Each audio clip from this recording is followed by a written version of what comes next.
तो फिल्म शुरू होती है और हमें साल 1995 दिखाया जाता है। यहाँ हम 4 दोस्तों को देखते हैं जो पहाड़ों पर हाइकिंग करने आए थे।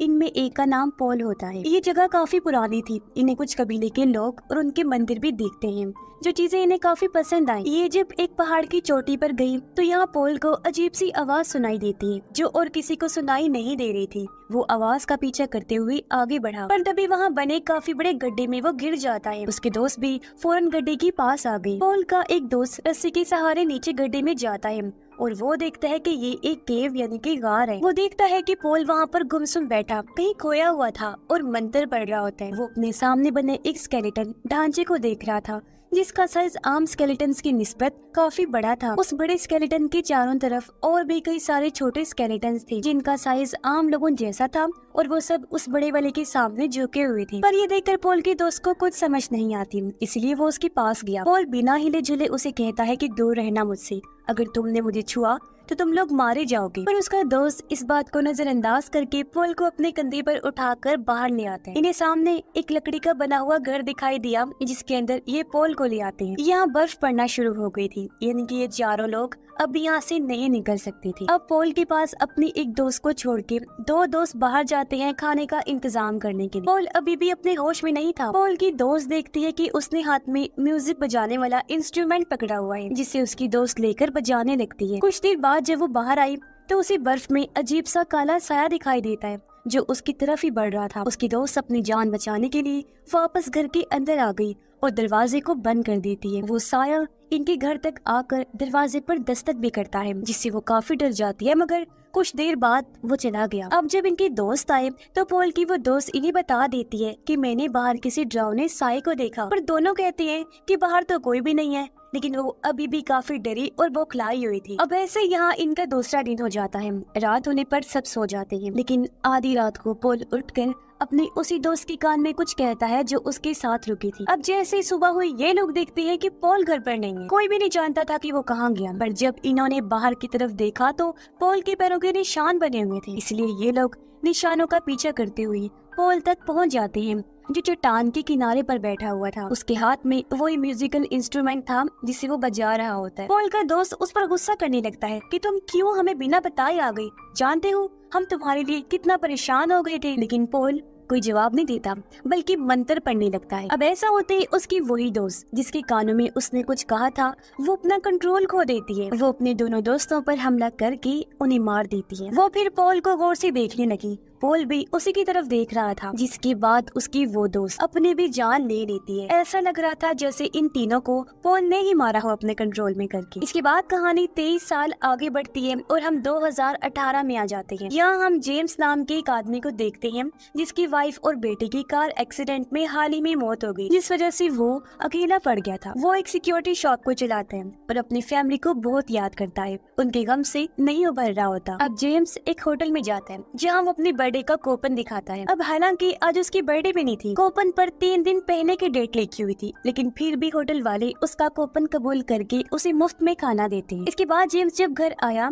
तो उसके दोस्त की बेटी, जिसका नाम अमेंडा था, वो उससे मिलने आती। दोनों एक दूसरे से अपना गम बांटते हैं, क्योंकि आज ही के दिन अमेंडा के डैड और जेम्स की वाइफ और बेटे की मौत हुई थी। अमेंडा की मॉम को भी जेम्स जानता है और अब अमेंडा जेम्स को ही अपने डैड की जगह समझती है। वो पॉल को कहती है कि अपने डैड की मौत के बाद मैं पूरी तरह से टूट गई, लेकिन फिर मुझे समझ आ गई कि ये पूरी दुनिया सिर्फ एक ख्याल है, ये हकीकत में नहीं है। सच्चाई सिर्फ हमारी सोच में होती है। जिस बारे में हम बहुत ज्यादा सोचते हैं ना, अपना पूरा ध्यान लगाते हैं, वही चीज हकीकत में हमारे साथ हो जाती है। जो कहने के बाद अमेंडा वहाँ से चली जाती है। अगली सुबह हम अमेंडा की मॉम को देखते हैं। वो जब उसके कमरे में जाती है तो अमेंडा वहाँ नहीं होती। मॉम उसे बाथरूम में चेक करने जाती है, जहाँ भी अमेंडा तो नहीं होती, लेकिन शीशे पर एक मैसेज लिखा होता है, the empty man made me do it, यानी एम्प्टी मैन ने मुझसे ये करवाया है।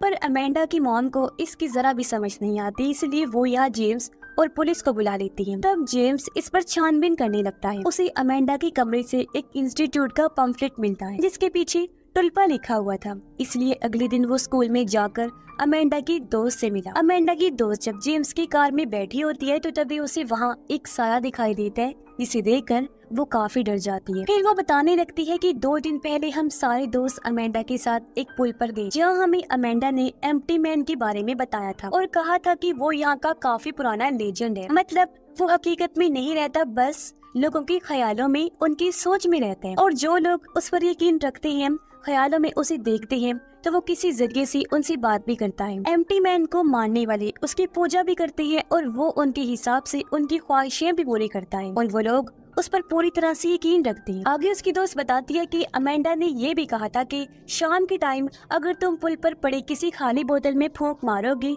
फिर एम्प्टी मैन के बारे में सोचोगी, तो वो फिर तुम्हारी जिंदगी में शामिल हो जाएगा। पहले दिन सिर्फ तुम्हें उसकी आवाज सुनाई देगी, दूसरे दिन तुम्हें वो दिखाई देगा और तीसरे दिन वो तुम्हें खुद ही ढूंढ लेगा। अब अमेंडा के कहने पर हमने बोतल में फूंक मारने के साथ साथ एम्प्टी मैन के बारे में सोचा भी था, जिसके बाद हमें अजीब सी आवाज सुनाई दी थी। और फिर उसे अगले दिन मैंने अमेंडा को एक दोस्त के कान में कुछ कहते हुए देखा था। अब अमेंडा की दोस्त अपने बाकी सभी दोस्तों के एड्रेस जेम्स को देकर यहाँ से चली जाती है। जेम्स उन सभी दोस्तों के घर जाता है पर उसे कोई भी नहीं मिलता, पर एक दोस्त के घर उसे इंस्टीट्यूट का पम्फलेट मिल जाता है जो उसे अमेंडा के घर भी मिला था। जिसके बाद जेम्स उसी पुल पर जाता है जहाँ उन सभी दोस्तों ने बोतल में फूंक मारकर एम्प्टी मैन के बारे में सोचा था। जेम्स को भी यहाँ एक खाली बोतल मिलती है जिसके अंदर वो भी फूंक मारकर एम्प्टी मैन के बारे में सोचता है, पर जब वो जाने लगा तो उसे पुल के नीचे से आवाजें आने लगती हैं। इसलिए वो एक होल के जरिए पुल के नीचे जाता है और देखता है कि वहाँ अमेंडा की सभी दोस्तों की लाशें लटकी हुई हैं, यानी जिन्होंने भी अमेंडा के कहने पर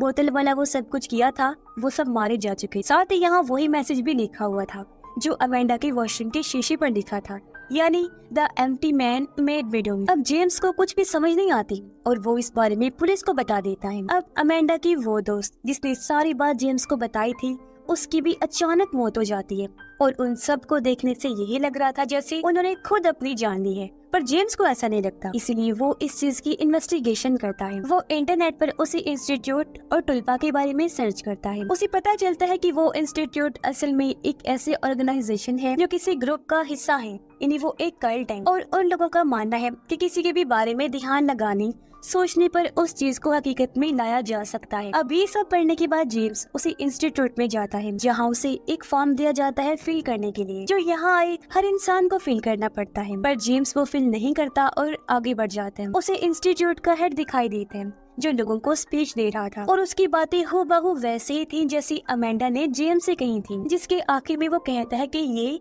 एम्प्टी मैन का मैसेज है, यानी कि वो भी एम्प्टी मैन का ही मानने वाला था। स्पीच खत्म होने के बाद जेम्स हेड से मिला और उससे एम्प्टी मैन के बारे में पूछता है। हेड बताता है कि वो एक तरह की पावर है, ताकत है, और एम्प्टी मैन अपने मानने वालों की ख्वाहिशें तब तक पूरी करते रहता है जब तक वो उस पर पूरी तरह से यकीन रखते हो। अब जेम्स इन बातों पर ध्यान ना देकर अमेंडा को ढूंढने पर तवज्जो देता है क्योंकि उसका अभी तक कुछ भी पता नहीं चला था। वो एक लड़की से अमेंडा के बारे में पूछता है लेकिन वो भी कोई जानकारी नहीं दे पाता उसके बारे में। जिसके बाद जेम्स इस पूरी जगह पर उसे ढूंढने लगा। उसे एक जगह पर कुछ लोग बैठे हुए नजर आए जो एक काले कागज की तरफ बड़े गौर से देख रहे थे, साथ साथ वो रिकॉर्डिंग्स भी सुन रहे थे, पर जेम्स को कुछ समझ नहीं आती कि ये सब कर क्या रहे हैं। वो फिर एक ऐसे कमरे में गया जहाँ बहुत सारे लोग कुर्सियों पर बैठे हुए थे और वो एम्प्टी मैन को बुला रहे होते हैं, लेकिन इस जगह से जेम्स को बाहर निकाल दिया जाता है। अब यहाँ जेम्स को वही लड़का मिला जिससे कुछ देर पहले उसने अमेंडा के बारे में पूछा था। तो अब वो बताता है कि अमेंडा को ट्रेनिंग के लिए एक दूसरे कैंपस में भेज दिया गया है जो जंगल में है, और अगर तुम उसे ढूंढना चाहते हो तो वहाँ चले जाओ, और वैसे तुम इन सब लोगों से दूर रहो तो अच्छा है क्योंकि ये सारे बहुत खतरनाक लोग हैं। अब जेम्स को कैसे भी करके अपनी दोस्त की बेटी अमेंडा को ढूंढना था, इसलिए वो उसी जंगल में चला जाता है। उसे एक कैबिन मिलता है जिसके अंदर जाने पर बहुत सारी फाइल्स पड़ी हुई थी। उन्हीं में से एक फाइल अमेंडा और जेम्स की भी थी, लेकिन जेम्स की फाइल पूरी तरह से खाली होती है। जेम्स एक दूसरे कमरे में गया जहाँ बहुत सारे वीडियो कैसेट्स पड़े हुए थे। उनमें से एक को प्ले करके जेम्स देखने लगता है जहाँ एक आदमी पर कुछ लोग अजीब तरह का एक्सपेरिमेंट तजुर्बा कर रहे थे, जिसके बाद उस पर जादू भी किया जाता है। ऐसा लग रहा था जैसे उस आदमी के अंदर ये किसी को लाना चाह रहे हैं, और फिर अगले ही पल उस आदमी के अंदर वो आ भी जाता है। अब देखते ही देखते रात हो गई।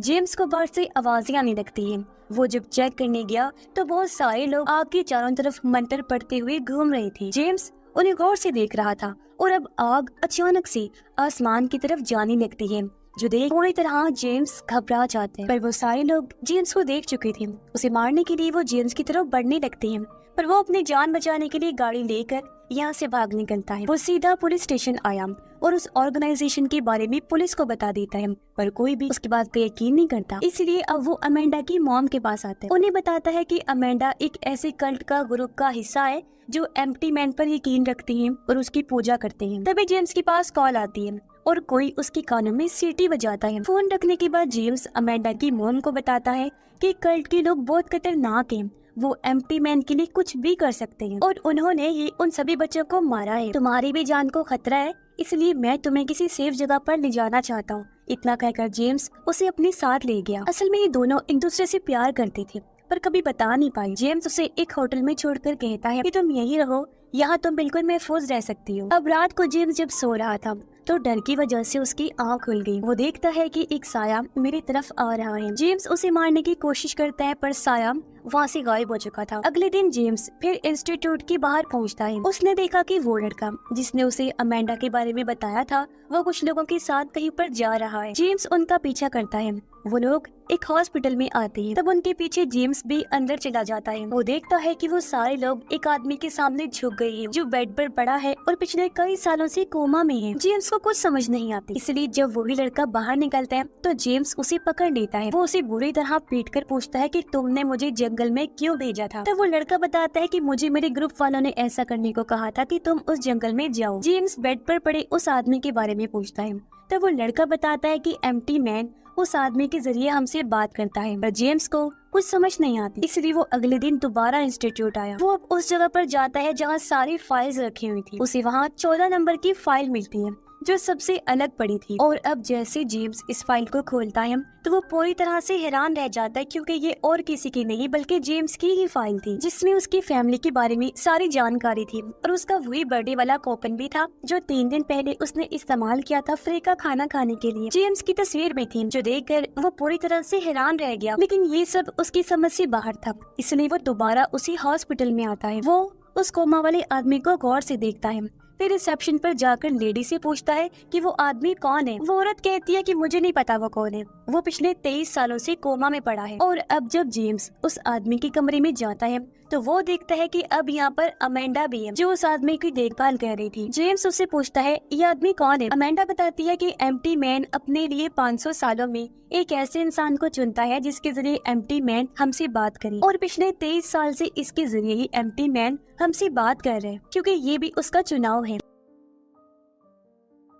इस आदमी को 23 साल पहले एम्प्टी मैन ने पोजेस्ट करके अपने कंट्रोल में किया था, और बस तब से यही हमारी एम्प्टी मैन के साथ कम्युनिकेशन का जरिया है। जेम्स अब अमेंडा की मॉम को कॉल करता है, पर हैरत वो उसे पहचानने से इनकार कर देती है। अब हमें पता चलता है कि ये कोमा वाला आदमी दरअसल और कोई नहीं बल्कि पॉल है, जिसे हमने मूवी की शुरुआत में देखा था, जो अपने 3 दोस्तों के साथ हाइकिंग पर आया था। आगे अमेंडा जेम्स को बताती है कि अब इसका जिस्म पूरी तरह से कमजोर हो चुका है, इसलिए अब हमें एम्प्टी मैन के लिए नए जिस्म की जरूरत है, यानी एक नए होस्ट की, जिसके अंदर वो रहकर अपने चाहने वालों से बात करे, उनकी ख्वाहिशें पूरी करे, जिसकी हम पूजा करें। और हाँ, उसके नए जिस्म के लिए जेम्स हमने तुम्हें चुना है। तुम्हारे दिमाग में जो तुम्हारी यादें हैं, जो तुम सोचते हो, वो हकीकत में नहीं है, बल्कि पूरी तरह से मन घड़त है, क्योंकि उन यादों को खुद हमने तुम्हारे लिए बनाया है। असली जिंदगी में तुम्हारे साथ कभी भी कुछ ऐसा नहीं हुआ, क्योंकि तुम्हारी ये जिंदगी भी तो हमने ही बनाई। यूँ कह लो कि तुम्हारे जेम्स कैरेक्टर को पूरी तरह से हमने बनाया है एम्प्टी मैन के लिए। इसीलिए तो मेरी मॉम ने तुम्हें नहीं पहचाना,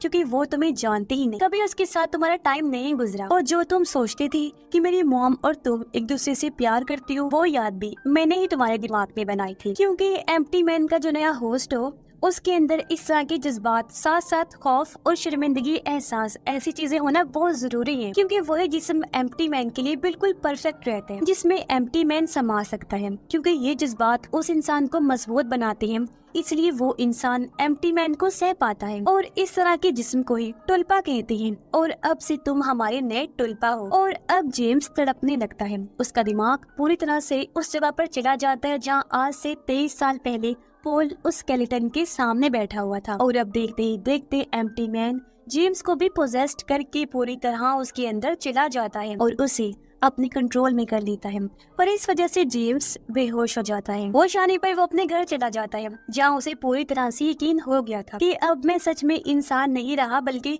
एक टुलपा बन गया हूँ, यानी एम्प्टी मैन का होस्ट। और मेरा जो नया जिस्म है टुलपा वाला, वो 3 दिन पहले पैदा हुआ है, क्योंकि मैं खुद और मेरी यादें उस कल्ट की तरफ से बनाई गई हैं, जो सब ख्याली था। मेरे जहन में उन्होंने ख्याल इसलिए डाले ताकि मेरी बॉडी एम्प्टी मैन के काबिल बने, और जब पूरी तरह से मैं ऐसा बन गया यानी कि टुलपा, तो एम्प्टी मैन आखिर मेरे अंदर समा ही गया। यानी कि अब उस कल्ट का एम्प्टी मैन के साथ कम्युनिकेशन का जरिया जेम्स था। और अब जेम्स उस जगह पर जाता है जहाँ पॉल का जिस्म कोमा की हालत में पड़ा था। जेम्स उसे शूट करके खत्म कर देता है, और ऐसा होते हॉस्पिटल के सभी लोग जेम्स के आगे झुक जाते हैं। यानी कि अब वो कल्ट जेम्स के जरिए एम्प्टी मैन की पूजा करेगा, और एम्प्टी मैन हर उस इंसान को मार देगा जो एम्प्टी मैन को सोचते तो थे पर उस पर यकीन नहीं करती थी, उससे डरती थी, जो लोगों को मारने का काम एम्प्टी मैन तब से करता आ रहा था। अब जेम्स का कैरेक्टर कुछ यूँ बना कि एम्प्टी मैन के मानने वालों ने जेम्स के कैरेक्टर को अपने दिमाग में पहले सोचा, फिर ध्यान लगाकर उसे दुनिया में लाए, फिर उसके अंदर यादें डाली ताकि वो एम्प्टी मैन के लिए परफेक्ट बन सके। अब जब जेम्स की बॉडी कमजोर होगी तो होस्ट के लिए ये फिर से किसी को अपने दिमाग में क्रिएट करेंगे और उसे दुनिया में लाकर एम्प्टी मैन के साथ कम्युनिकेशन का जरिया उसे बनाएंगे, और उनका ये सफर हमेशा ऐसा ही चलता रहेगा। और इसी के साथ ये फिल्म भी इधर ही खत्म हो जाती है।